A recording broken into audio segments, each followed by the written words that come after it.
시간이 되었습니다. 이제 주일을 하나님 앞에 올리고 다 같이 묵도합니다.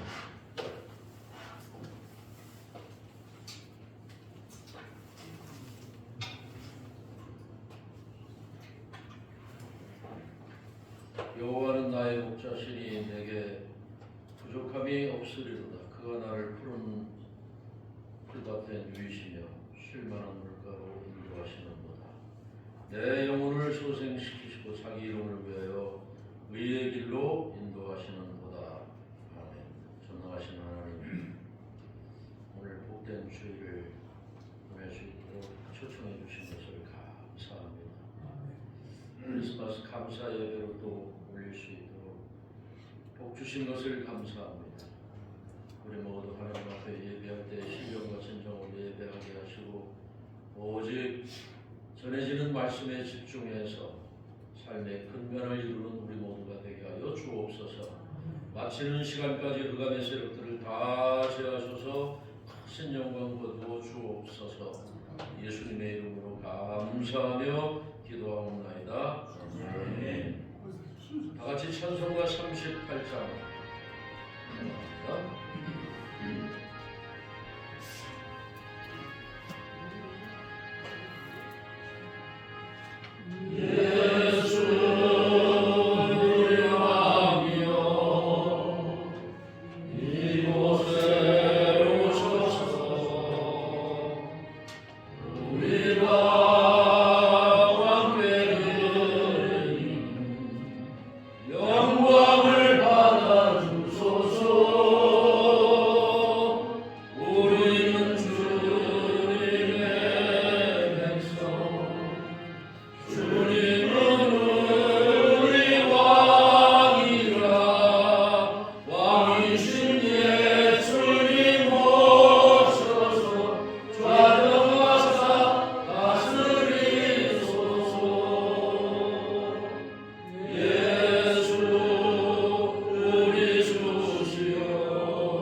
교동문 51번 시편 118편을 한 절씩 교독합니다. 제가 먼저 받들어 공부합니다.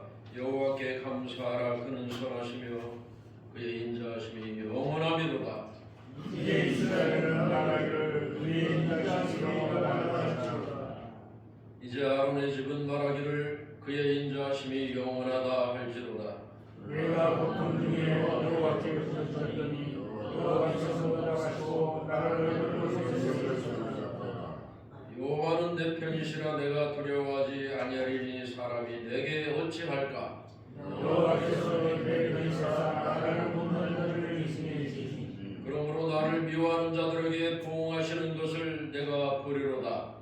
여호와께 피하는 것이 사람을 시기하는 것보다 나오며 여호와께 피하는 것이 고관들을 시기하는 것보다 나오다. 곧 나라가 나를 에워쌌으니 내가 여호와의 이름으로 그들을 끊으리로다. 너는 나를 비춰 넘어지려 하였으나 여호와께서는 나를 도우셨다. 여호와는 나의 능력과 찬송이시요 또 나의 구원이 되셨도다. 아멘. 사도신경으로 우리의 신앙을 고백합니다.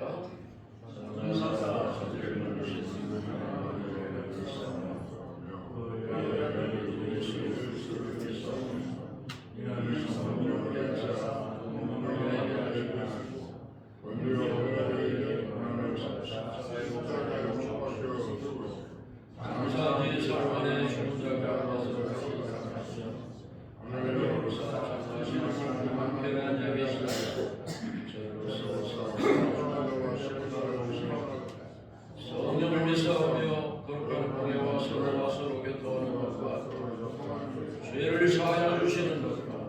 몸이 다시 사는 것과 영원히 사는 것을 믿사옵나이다. 아멘. 성부 성자와 성령 찬송과 영광 돌려보내세. 서로 지금까지 또 영원 영원토록 성삼위께 영광 영광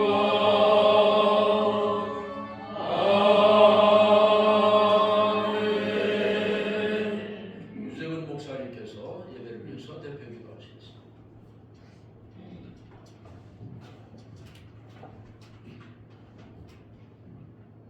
기도하겠습니다. 하나님 아버지 감사합니다. 우리를 구원하기 위하여 무정원의 창조주 하나님이 우리를 구원하시려고 이 땅에 오셔서 우리에게 모든 것을 허락하시고 우리를 구원해 주신 그 믿음을 믿습니다. 주님 감사합니다. 한 아기가 우리에게서 낳고 한 아들을 우리에게 주셨는데 그 어깨에는 천부가 있고 힘여자라 모자라 전능하신 하나님이시라 영존하시는 아버지시고 평강의 왕이 오셨습니다. 우리의 죄를 대신해서 우리를 위해서 허물과 죄를 죄에서 구원하시려고 십자가에 못 박혀 그리스도와 십자가에 못 박혀 죽으셨고 우리를 부활시켜서 하나님의 자녀로 삼아서 우리를 영원한 생으로 인도하시려고 다 이루신 부활하신 예수님의 믿음을 주신 것을 감사합니다. 주님 영광 받으시고 우리가 하는 모든 기도가 또 우리가 모든 하는 일들이 하나님을 기쁘시게 하는 예배가 되게 하시고 주님이 영광 받으시는 예배가 될 수 있도록 은혜 베풀어 주옵소서. 아멘. 찬양가를 하나님께서 허락하시고 함께 예배드리게 하셨으니 감사합니다. 주님께서 축복해 주시고 우리 모든 목사님들과 사모님들과 또한 이 찬양단을 축복하셔서 건강 주시고 우리의 남은 생애가 주님을 향하여 날마다 깨어있게 해주시고 주님과 동행하는 생활이 될 수 있도록 은혜 베풀어 주옵소서. 아멘. 주님 안에서 날마다 우리가 영적 사람이 성장하게 하시고 거듭난 영의 사람이 하나님과 늘 동행하는 우리 모두가 될 수 있도록 축복해 주셔서 우리 모두에게 기쁨이 되고 하나님께 영광이 되는 시간이 되게 해주시고 오늘 말씀을 전하실 목사님을 축복해 주셔서 주님께서 하나님의 영으로 하나님의 진리의 말씀을 전해 주시고 우리가 기쁨으로 주님께 영접하고 하나님의 뜻을 깨달아 알아서 주님과 함께 동행하는 우리 모두가 되게 해 주옵소서. 예수님의 이름으로 감사하며 기도하옵나이다. 아멘.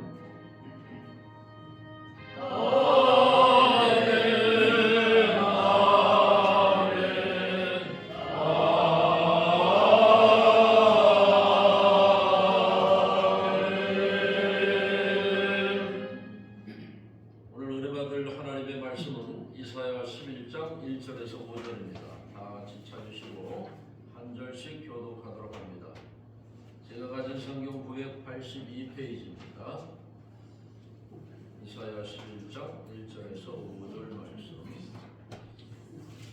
이새의 줄기에서 한 싹이 나며 그 뿌리에서 한 가지가 나서 결실할 것이요 그의 여호와의 영은 곧 지혜와 총명의 영이요 의학과 재능의 영이요 지식과 여호와를 경외하는 영이 강림하시니 그가 여호와를 경외함으로 즐거움을 삼을 것이며 그의 눈에 보이는 대로 심판하지 아니하며 그의 귀에 들리는 대로 판단하지 아니하며 공의로 가난한 자를 심판하며 정직으로 세상의 겸손한 자를 판단할 것이며 그의 입에 막대기로 세상을 치며 그의 입술에 죽임으로 악인을 죽이시며 다같이 공의로 그의 허리띠를 삼으며 성실로 그의 몸에 띠를 삼으리라.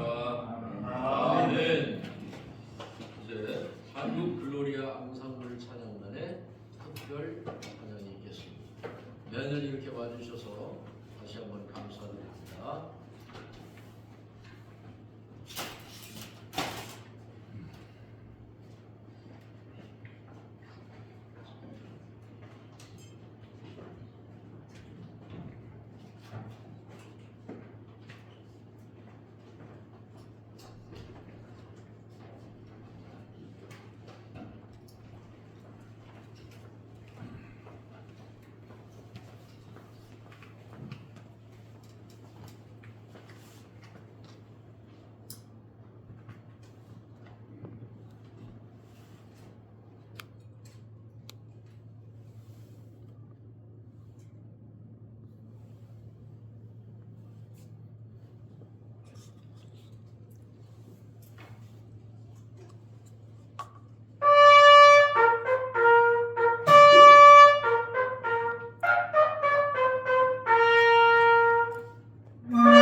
바랍니다.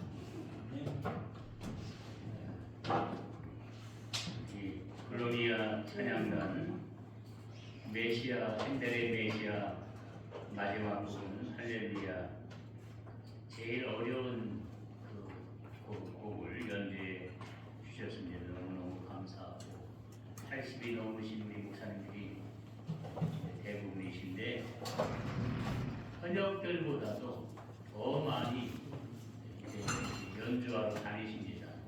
제가 알기로는 뭐 전국 관광국으로 거의 쉴 틈 없이 연주하시는 너무나 부럽습니다. 작년 성탄절 전주일에 메시아 1이라는 제목으로 말씀을 드린 것처럼 메시아에 대한 약속은 인간의 타락과 함께 시작되었습니다. 하나님은 인간을 만드시고 한 가지의 법을 제정하셨습니다. 이것은 선악과 열매를 먹지 말라는 것입니다. 물론 그 외의 모든 열매는 임의대로 먹을 수 있습니다. 그 안에는 생명나무도 있었습니다. 단 한 가지의 법은 하나님만 신뢰한다면 지키기가 쉬운 것이었습니다.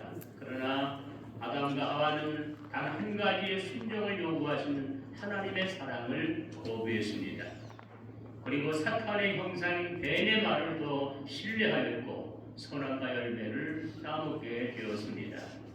정령 죽으리라는 말씀대로 인간은 심판을 받아야 합니다. 그러나 정작 하나님의 심판은 먼저 사탄에게 내려졌습니다. 사탄에게 내려진 심판이 인간에게는 최초의 복음이 되었습니다. 하나님은 아담과 하와에게 먼저 메시아를 약속하신 후에 징계를 내리셨습니다. 그것이 여인에게는 해산의 수고였고 아담에게는 이마에 땀을 흘리는 수고였습니다. 정령 죽으리라는 법의 요구를 만족시키기 위해서 첫째, 메시아는 여인의 후손을 오셔야 하며 그 이유는 죄가 없으신 몸으로 우리의 죄를 대속하시기 위함입니다. 둘째는 뱀에게 물려야 합니다. 즉 십자가에서 인간의 죄를 대신해서 죽으심으로 우리에게 영원한 생명을 주실 수가 있었던 것입니다. 셋째는 메시아는 맹독을 가진 뱀의 머리를 밟았습니다.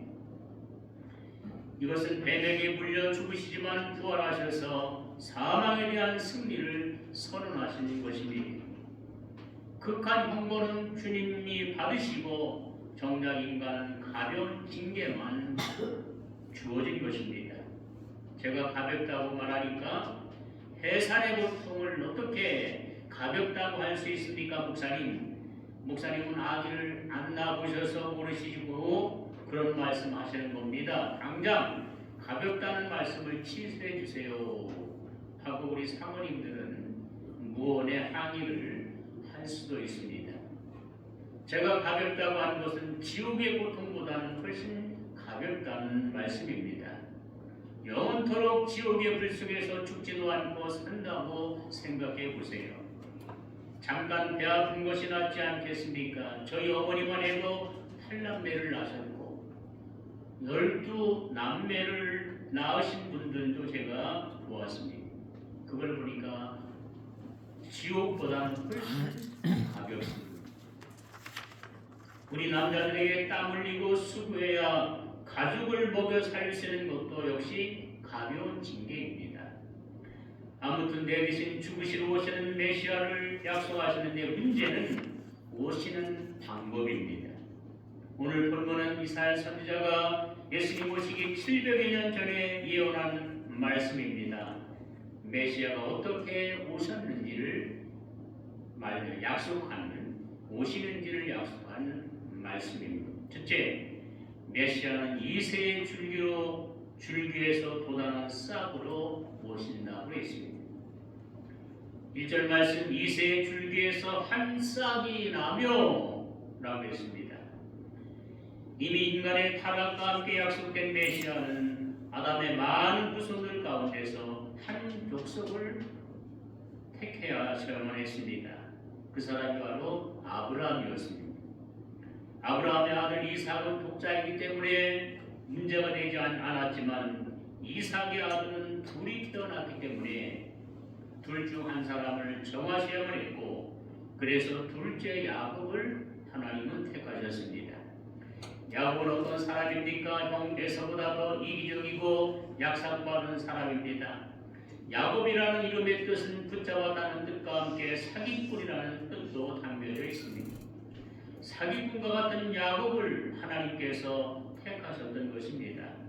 형님을 속이고 팥죽 한 그릇에 장자권을 샀습니다. 어머니의 지시를 받기로 했지만 양가죽으로 목과 손목을 두르고 아버지 앞에 나아갔습니다. 아버지 에서가 왔습니다. 아니 어떻게 빨리 사냥을 했느냐? 예, 하나님께서 도와주셔서 빨리 사냥할 수가 있었습니다. 하나님의 이름을 이용했습니다. 이리 가까이 오너라. 눈이 어두운 아버지 이삭은 더듬거리며 야곱의 목덜미와 손등을 만져봅니다. 그리고는 고개를 갸우뚱거리면서 목소리는 야곱인데 몸은 에서로구나 하고 의아해했습니다. 결국 하나님은 야곱을 이스라엘이라는 이름으로 바꾸어 주셨습니다. 하나님은 야곱과 같이 부족한 우리를 택해 주신 줄로 믿습니다. 아멘. 그런데 야곱은 12아들을 낳았습니다. 더욱 복잡한 가계가 형성된 것입니다. 그래서 하나님은 12아들 가운데 유다라는 사람을 택하셨습니다. 유다는 지파의 한 족장이 되었고 그의 후손 또한 많이 번성하기 시작했습니다. 수만 명의 유다 지파 사람들이 있었습니다. 그래서 그 중에 한 사람을 택했는데 바로 다윗이고 그 아버지가 본문에 기록된 이새라는 사람입니다. 그래서 이새의 줄기에서 한 싹이 날 것이라고 예언을 한 것입니다. 하나님은 다윗을 택하여 왕으로 삼으셨고 다윗 왕이 태평 성대를 누리게 되었을 때 정식으로 메시아에 대한 언약을 세웠습니다. 그것이 사무엘하서 7장에 나옵니다. 그때까지 하나님의 집은 성막으로 되어 있었습니다. 다윗 자신은 백향목 궁에 거하는데 하나님은 성막에 계신 것이 마음이 아팠습니다. 다윗의 이러한 마음은 일찍부터 가지고 있었습니다. 그래서 많은 금과 은과 성전 건축의 재료들을 준비해 두고 있었습니다. 다윗은 성전 건축에 대한 자신의 마음을 나단 선지자를 통해서 하나님께 전했습니다. 그러나 하나님은 나단 선지자에게 이렇게 말씀하셨습니다. 사무엘하서 7장 11절에 보면 전에 내가 사사를 명하여 내 백성 이스라엘을 다스리던 때와 같이 않게 하고 너를 모든 대적에서 벗어나 평안케 하리라. 여호와가 또 네게 이르노니 여호와가 너를 위하여 집을 이루고 네 수완이 차서 네 조상들과 함께 잘 때에 내가 네 몸에서 날 자식을 네 뒤에 세워 그 나라를 견고하게 하리라. 저는 내 이름을 위하여 집을 건축할 것이요 나는 그 나라를 영원히 견고하게 하리라. 나는 그 아비가 되고 그는 내 아들이 되리니 저가 만일 죄를 범하면 내가 사람 막대기와 인생 채찍으로 징계하려니와 내가 네 앞에서 패한 서울에게서 내 은총을 빼앗은 것 같이 그에게서는 빼앗지 아니하리라. 네 집과 네 나라가 네 앞에서 영원히 보존되고 네 위가 영원히 견고하리라 하셨다 하라. 나가 이 모든 말씀과 이 모든 묵시대로 다윗에게 구하리라라고 했습니다. 하나님은 다윗의 평생 소원인 성전 건축을 허락하지 않으셨습니다. 대신 네 아들을 통해서 내 이름을 위하여 집을 건축할 것이다. 대신 내가 너의 집을 세우겠고 내가 너의 왕권을 영원히 견고하게 해줄 것이다 라고 했습니다. 하나님께서 다윗의 왕권을 영원히 견고하게 하리라고 하시는데 다윗성이라 불리는 예루살렘은 주전 588년 3차 바빌론 침공으로 완전히 멸망하게 되었고 유다 왕국의 마지막 왕 시드기야가 두 눈이 뽑힌 채 바벨론으로 끌려가면서 다윗 왕권은 20대 만에 끝나고 말았습니다. 그러므로 다윗에게 약속한 영원한 왕권은 메시아가 세우는 왕국을 뜻하는 것입니다. 하나님은 더 멀리 영원한 왕으로 오시는 메시아를 약속하셨던 것입니다. 메시아가 다윗의 자손으로 오실 것이라는 기대는 모든 이스라엘 백성들이 갖고 있었습니다. 거지 바디메오도 여리고로 지나가는 예수님을 향해서 다윗의 자손 예수여 나를 불쌍히 여기소서 라고 외쳤습니다. 심지어 이방 여인 스로보니가 여인까지도 다윗의 자손이여 내 딸을 고쳐주옵소서라고 예수님을 메시아로 오신 다윗의 자손으로 시인을 했던 것입니다. 하나님의 약속은 틀림이 없습니다. 그 많은 세월이 지나갔지만 하나님은 약속을 지키시기 위해서 다윗의 가문의 요셉이라는 사람의 집에서 태어나신 것입니다. 하나님은 약속의 하나님이십니다. 할렐루야. 오신실하신 주, 오신실하신 주, 내 너를 떠나지도 않으리라, 내 너를 버리지도 않으리라. 약속하셨던 주님, 그 약속을 지키사 이후로도 영원토록 나를 지키시리라 확신하네. 아멘. 약속의 하나님, 약속하시기 때문에 천의 몸에서 나셨습니다. 약속대로 베들레헴에서 나셨습니다. 약속대로 십자가에서 죽으셨습니다. 약속대로 부활하셨습니다. 약속대로 다시 재림하실 줄로 믿습니다. 약속대로 우리는 들림받을 줄로 믿습니다. 두 번째 메시아는 이새의 뿌리로 오신다고 말씀합니다. 1절 하반절에 보면 그 뿌리에서 한 가지가 나서 결실할 것이요. 메시아가 가문으로는 이새의 줄기에서 오셨지만 그의 근본은 이새의 뿌리가 되십니다. 뿌리는 가지나 줄기를 존재케 하는 것입니다. 즉 모든 인생은 뿌리에서 생겨나온 가지와 줄기에 불과합니다. 그러므로 그리스도는 존재 위에 존재의 자가 아니라 존재하게 하시는 분입니다. 모세가 하나님의 부르심을 받고 하나님 내가 당신의 명령에 따라 애국으로 가긴 갈 것입니다. 그러나 그들은 분명히 너는 누가 너를 보내서 왔느냐고 물을 것입니다. 그러면 하나님의 정체를 알려주셔야 되지 않겠습니까? 하고 물었어요. 하나님께서 I am that I am, 나는 나다, 나는 스스로 존재하는 자다라고 말씀했습니다.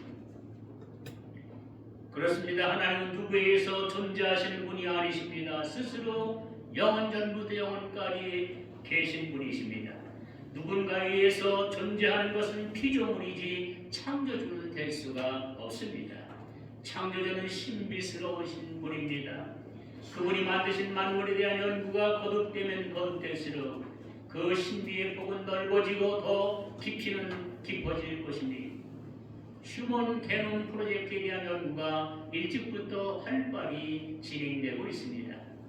게놈이란 이전 물질인 디옥시리보핵산 즉 DNA를 담고 있는 그릇에 해당되는 세트를 의미하는 것으로 인간은 부모로부터 물려받은 각각 23쌍 즉 46개의 염색체로 구성되어 있는데 그 염색체 속에는 35개의 DNA 염기쌍이 자리 잡고 있습니다.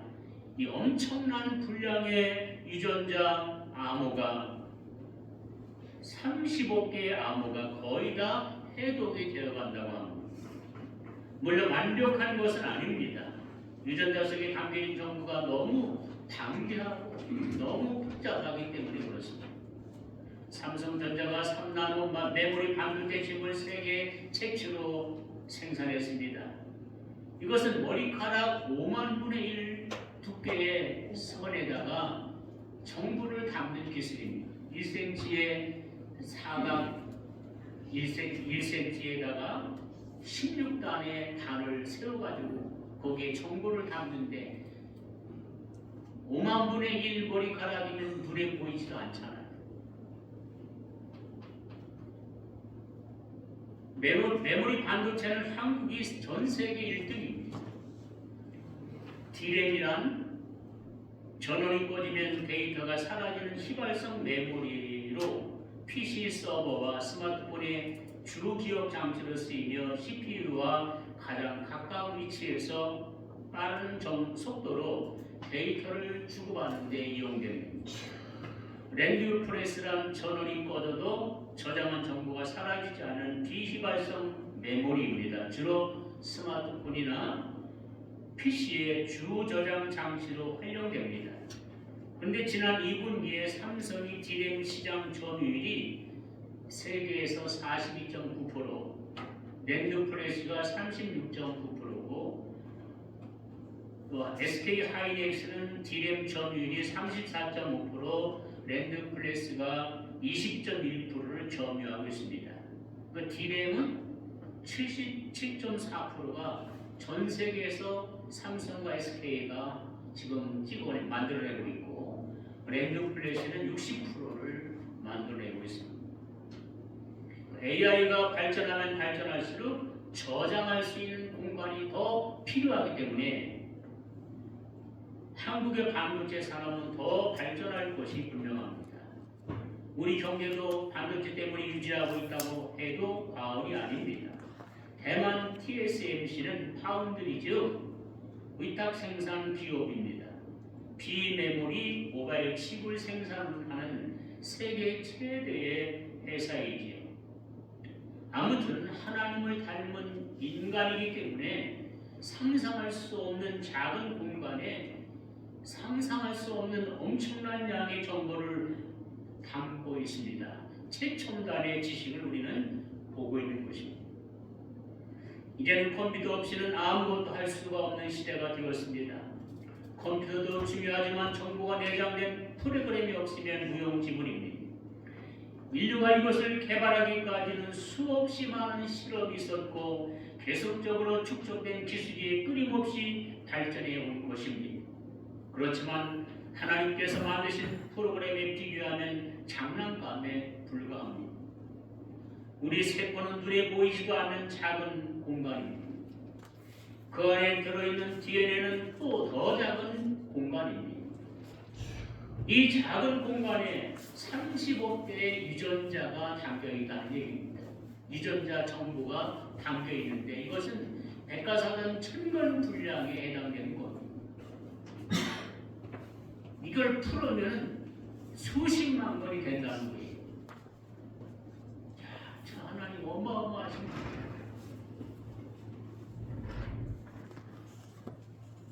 세포 하나 속에 그런 정보가 담겨 있는 거예요.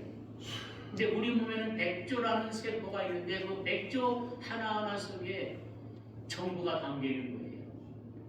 30억 개가 일본에서 30억 개가 일정해야만 우리가 정상인이 되는 거예요. 여기서 하나라도 4번이 잘못되면 우리는 비정상이 되는 거예요.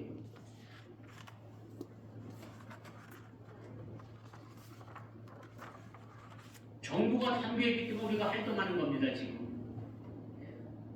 정보가 있기 때문에 제가 말도 하는 거고, 그리고 내 이 눈썹은 항상 1cm 이상 자라지 말라 유전자가 정보를 주는 거예요. 머리카락은 그냥 자유롭게 길게 자라도 놔둬라. 우리의 눈, 코, 입 이게 다 이 유전자 정보에서 하는 거예요. 여러분, 이 벌레 한 마리 속에도 정보가 엄청나게 들어있어요. 그러니까 그 벌레가 움직이는 거예요. 사람이 물건을 만들어 놨을 때, 그게 기계를 만들어 놨을 때 엄청난 정보를 담아가지고 움직이게 하는데 자연스럽지도 않고 로버트 보세요. 얼마나 부자연스럽습니다. 유전인자의 신비가 밝혀지면 생명의 정체도 밝혀지고 인간의 모든 질병의 원인을 알게 되므로 인간은 늙지 않고 병들지 않고 영원히 살 수 있을 것이라고 말도 합니다. 그러나 유전인자의 암호가 완전히 해독된다면 그때는 더욱더 하나님은 알 수 없는 분으로 더욱더 신비로운 분으로 우리는 알 수 있을 것입니다. 할렐루야. 창조주에 대한 갈망은 인간이면 누구에게나 갖고 있습니다. 내가 원하든 원하지 않든지 간에 인간을 만드실 때 하나님은 인간의 마음속에 하나님을 알만한 것을 심어 놓으신 것입니다. 그래서 동서고금 누구를 막론하고 사람들은 하나님을 찾았는데 그것이 바로 종교심입니다. 전 세계 모든 나라 모든 사람들은 하나님을 찾습니다. 다른 방법이긴 하지만 하나님을 찾습니다. 이걸 누가 심어놨느냐? 하나님이 심어놓은 거예요. 빌립은 예수님께 우리에게 아버지를 보여주세요. 빌립아, 네가 나와 함께 오랫동안 같이 있으면서도 하나님을 보지 못했느냐? 나를 본 자는 하나님을 본 자여거든 또 누구를 보여달라고 하느냐? 네가 정 나를 못 믿겠으면 내가 한 그 일을 보고 내가 하나님인 것을 네가 믿어라. 할렐루야. 아멘.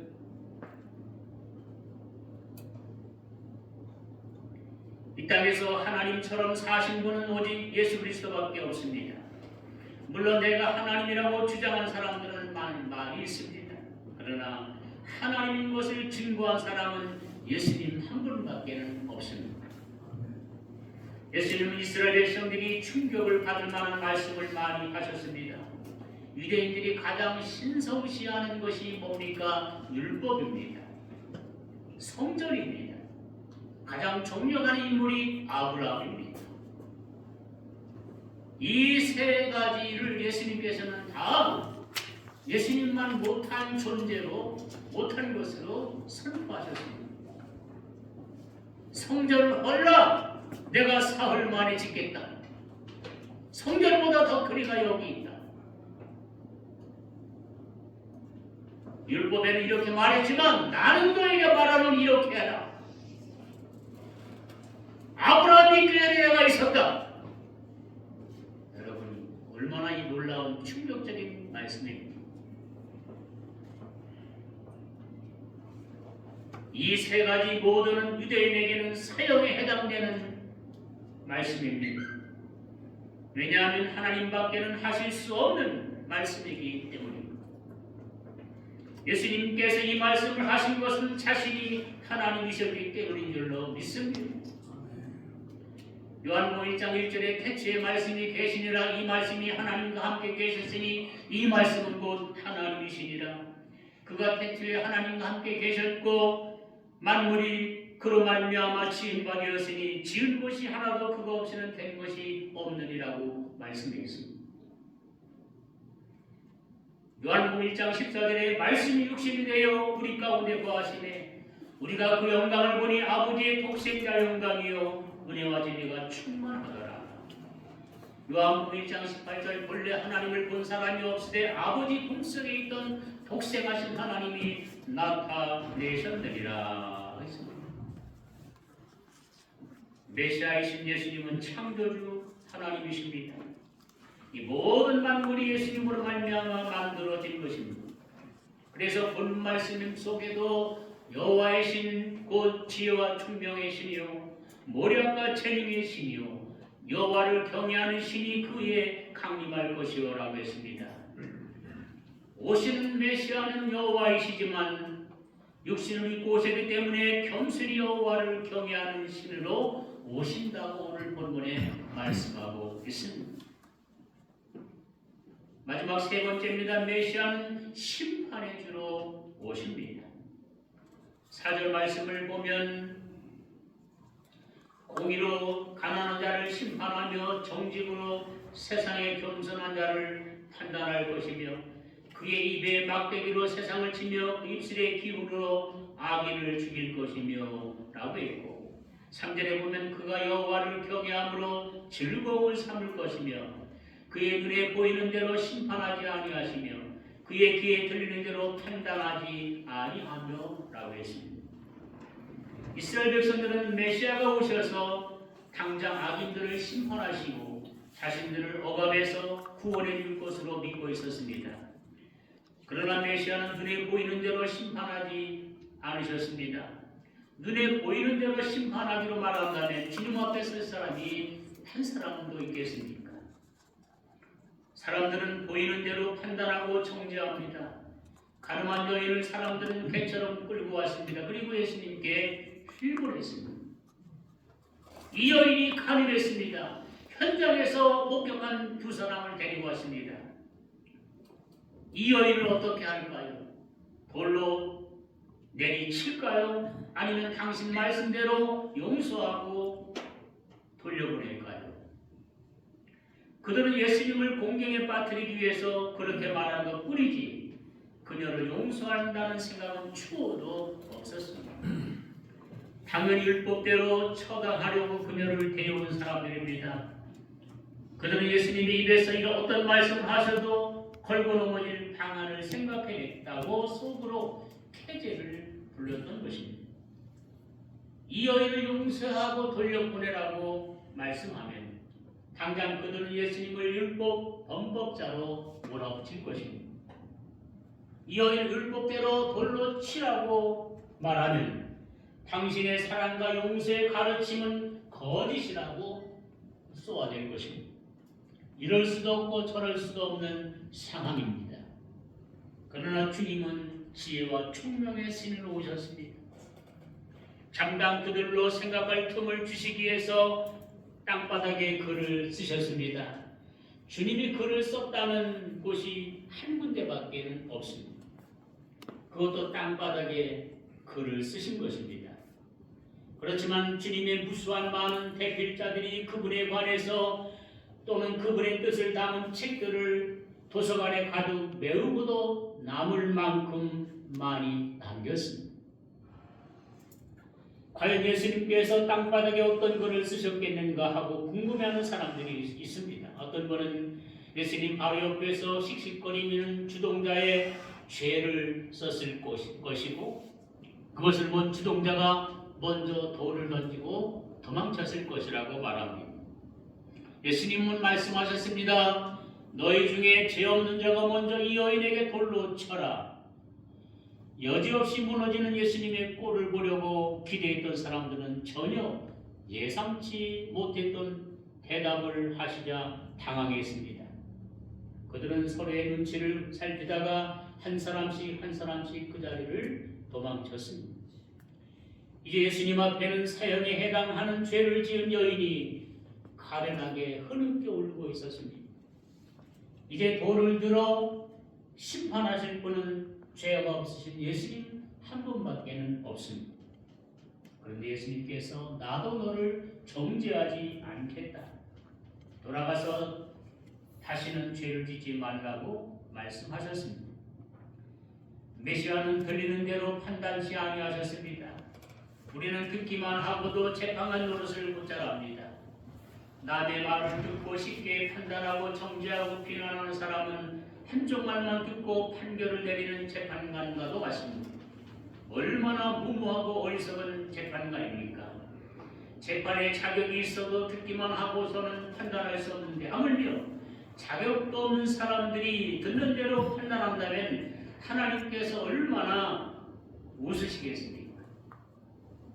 그래서 마태 7장 1절에 비판을 받지 아니하려거든 비판하지 말라. 너희의 비판하는 그 비판으로 너희가 비판을 받을 것이요 너희가 헤아리는 그 헤아림으로 너희가 헤아림을 받을 것이라고 했습니다.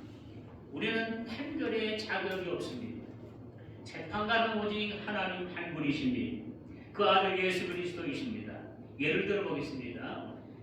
제가 길을 가는데 술 먹은 사람이 난데없이 주먹을 휘둘러 가지고 이빨을 하나 부러뜨렸습니다. 제가 네가 내 이빨 한 대 부러뜨렸으니까 나도 한 대 부러뜨릴 거야 하고 주먹으로 날려서 상대방의 이빨을 부러뜨렸다면 어떻게 될까요? 똑같이 감옥에 갈 것입니다. 억울하지만 내가 판결을 내리고 법을 집행할 수 없다는 얘기. 메시아는 공의로 판단하시고 재판하신다고 말씀합니다. 이미 하나님의 공의는 정평이 나 있지 않습니까? 오직 공의로우시면 그 아들을 십자가에서 형벌을 집행하시겠습니다. 나 같으면 그렇게 안 했을 거예요. 그러나 재판관은 인정이나 감정에 치우쳐서도 안 됩니다. 오직 공의로워야 합니다. 공의가 없는 사람은 그 가치가 없습니다. 하나님은 우리를 무조건 사랑하신 것이 아닙니다. 법적으로 완벽하게 해결해 놓으시고 우리를 구원하신 것입니다. 예수님을 법적으로 죽이시고 우리를 살리신 줄로 믿습니다. 미국의 뉴욕시 직결 심판부의 라구아니 판사가 한 사건의 재판을 맡았습니다. 가게에서 빵을 훔친 한 노인이 법정에 섰습니다. 눈물이 글썽한 노인이 말합니다. 사흘을 굶었습니다. 그때부터는 아무것도 보이지 않았습니다. 라구디아 판사는 근엄한 표정으로 판결을 내렸습니다. 당신의 절도 행위는 $10라고 선언합니다. 오래전에 사건이니까 엄청난 금액이기도 $10. 그러면서 재판관이 말하기를 그 벌금을 내가 내겠습니다. 라고 아디아 판사는 지갑에서 돈을 꺼냈습니다. 그리고 재판정을 향해서 말합니다. 이 돈은 그동안 내가 너무 좋은 음식을 많이 먹은 죄에 대한 벌금입니다. 여러분들도 너무 많이 먹은 죄에 대한 벌금을 내고 싶다면 모자에 돈을 담으십시오. 재판정에 모인 사람들은 즉석에서 $47를 모았습니다. 라구아니아 판사는 이 벌금을 가난한 노인에게 주었습니다. 그러자 노인은 울먹이면서 말합니다. 이제부터는 작은 일부터 시작되었습니다. 결코 남의 물건을 훔치는 짓은 하지 않겠습니다. 라구아니아는 명 판결을 냈고 시민들에게 곧 알려졌습니다. 만약에 노인이 3일이나 굶었으니 얼마나 배가 고팠겠는가. 빵을 훔친 것은 배고픈 그에게 당연한 것이었다. 그러므로 이 판사는 무죄를 선언한다라고 했다면 그래서 재판관의 자격이 상실되는 것입니다. 하나님 인간을 사랑하기 때문에 무죄가 아니라 유죄를 선고하신 후에 독생자로 제 대속의 제물을 되게 해 주셨던 것입니다. 이렇게 메시아로 오신 주님은 죄인을 구원하러 오셨지만 재림의 주님은 다릅니다. 의인을 데리러 오십니다. 심판의 주로 오시는 줄로 믿습니다. 공이라는 젊은 변호사가 살인자로 기소된 사람을 변호하기 위해서 법정에 나갔습니다. 명석한 변호로 그 살인자를 무죄에 석방시켜 주었습니다. 법정을 떠나면서 그는 변호인 의뢰인에게 앞으로 다시는 싸움에 관여하지 말라고 당부를 했습니다. 수년이 지났습니다. 변호사 옹 씨는 그가 쌓은 훌륭한 공적으로 최고 재판소의 판사로 임명이 되었습니다. 어느 날 제1심에서 살인자로 기소된 한 중년 남자의 재판을 맡게 되는데 바로 자기가 변호해서 석방시킨 그 사람이었습니다. 공판은 19일이나 끌었습니다. 판결은 유죄였습니다. 선고가 끝난 다음에 옹 판사는 피고에게 이렇게 말했습니다. 수년 전에 나는 당신의 구원자였으나 지금은 당신의 심판자입니다. 라고 했습니다. 지금 예수 그리스도는 우리의 구원자이십니다. 그러나 만일 우리가 이 큰 구원을 등한히 여긴다면 그분의 심판을 받게 되고 결국은 부끄러운 구원을 받게 될 것입니다. 이 말씀을 정리합니다. 메시아는 약속대로 이새의 줄기에서 오셨습니다. 다윗의 후손으로 육신을 입고 오셨습니다. 그러나 메시아는 이새의 뿌리이십니다. 이세뿐만 아니라 모든 사람들을 존재하게 하시는 생명의 근본이 되시며 그는 하나님으로 오셨습니다. 그는 여호와의 신이십니다. 지혜와 총명의 신이십니다. 그분은 재판관이십니다. 보이는 대로 판단하지 아니하셨고 들리는 대로 판결하시지 않으셨습니다. 그분은 모든 인류를 공의로 재판하시기 위해서 다시 재림하실 줄로 믿습니다. 아멘. 하나님 아버지 감사합니다. 우리에게 죄를 심판하시기 전에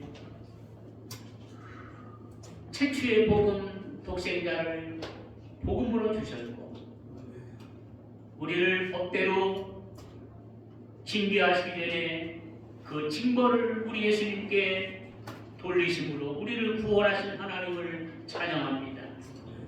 약속대로 성탄하신 주님을 찬양합니다. 예수님의 이름으로 기도하옵나이다. 아멘.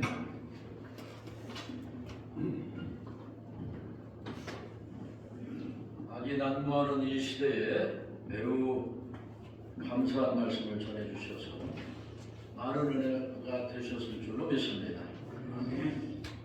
다 같이 찬양 122장 찬송하겠습니다.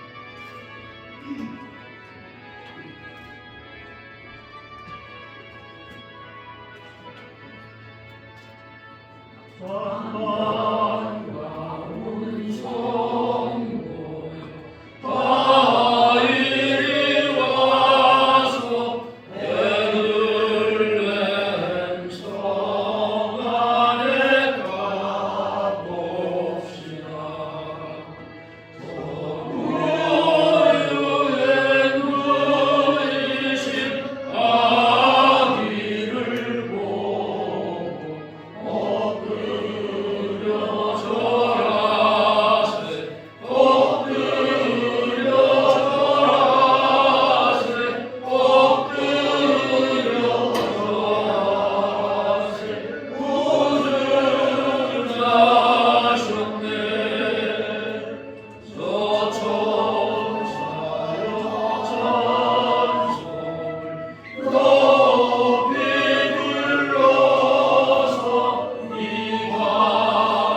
하나님께서 허락하신 물질을 소중히 분별해서 예물로 드리게 하심을 감사합니다. 하나님, 모든 손길의 손길마다 기억해 주셔서 30배, 60배, 100배의 결실이 이루어질 뿐만 아니라 여전히 12광주리가 남는 그런 삶을 통해서 영광 돌릴 수 있도록 주장해 주실 줄로 믿습니다. 무엇보다도 하나님, 이 추운 겨울에 많은 어려운 이웃들이 있습니다. 저들에게 우리가 기도하며 나누고 베푸는 그런 삶이 되어서 더 큰 영광이 되게 하옵소서. 자손들이 잘 되어져서 하나님 앞에 드릴 것이 풍성한 우리 은목교회 예배에 참석한 모든 분들이 다 될 수 있도록 주장해 주시옵소서. 예수 그리스도의 이름으로 감사하며 축복하며 기도하옵나이다. 아멘. 통성기도는 우리 은문 목사님께서 인도해 주시겠습니다.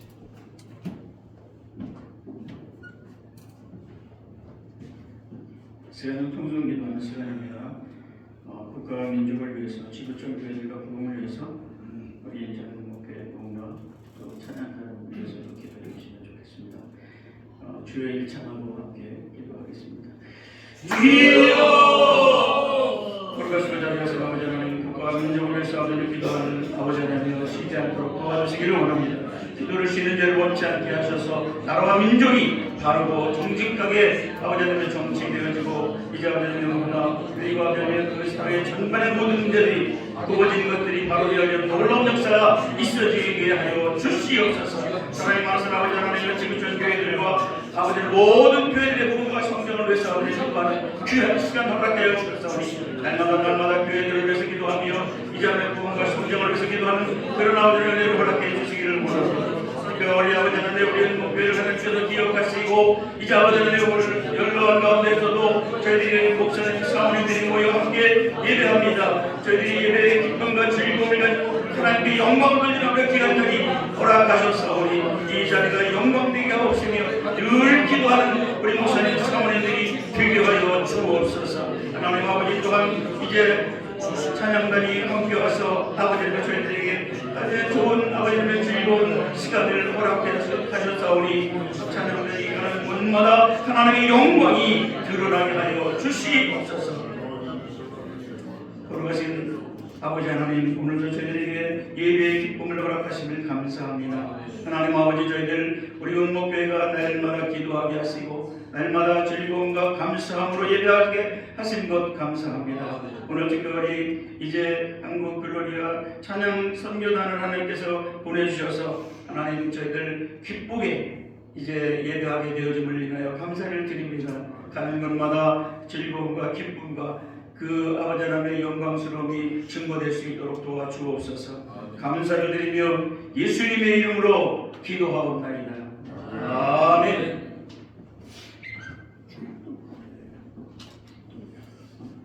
오늘 광고 말씀은 주보기에 교회 수식을 참고하시고요.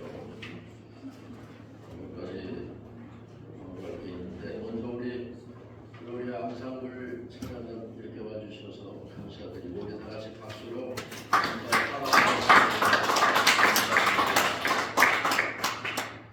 우리 미국에서 한 목사님들 오신 것 감사합니다.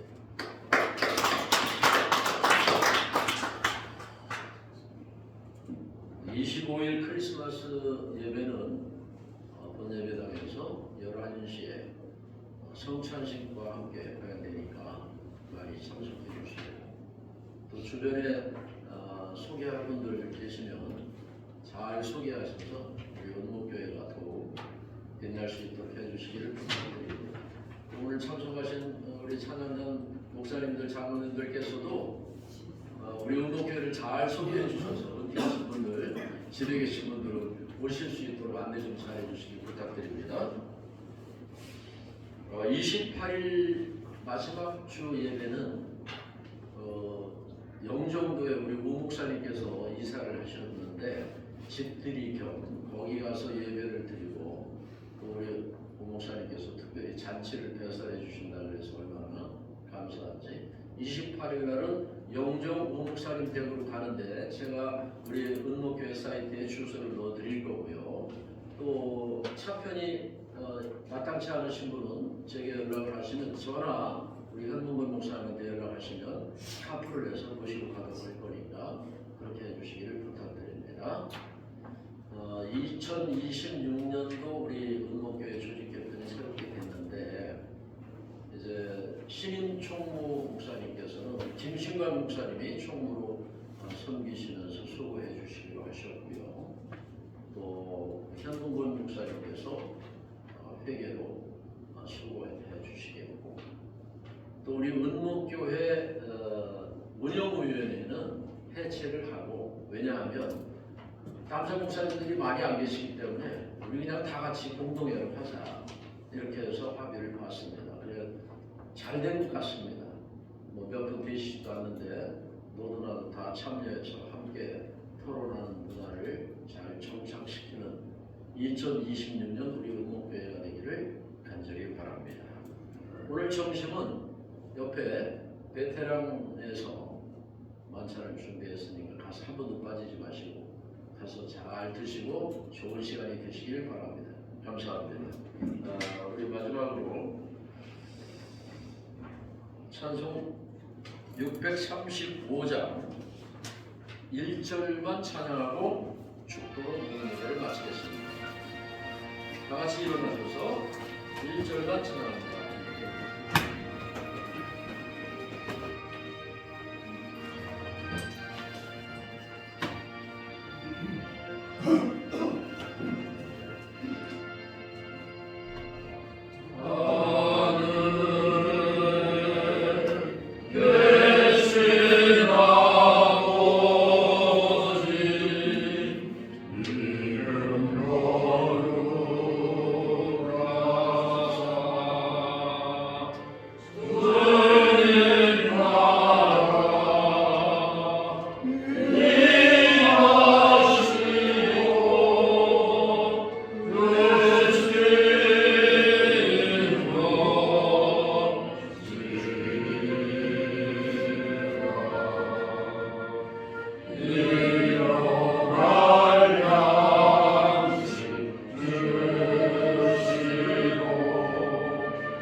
우리의 형벌을 짊어지기 위해서 성탄하신 예수 그리스도의 은혜와 공의로우신 하나님께서 법적으로 완벽하게 우리를 구원하시기 위해서 독생자를 죽이신 하나님의 무한하신 사랑하심과 성령님의 감동과 역사 충만하시니 우리 은목계 목사님, 사모님, 그 자녀손들 위해와 이민족 위해와 세계에 있는 선교사님들 위해와 특별히 글로리아 앙상블 우리 찬양팀 위에 지금부터 영원히 함께 하시기를 간절히 축원하옵나이다.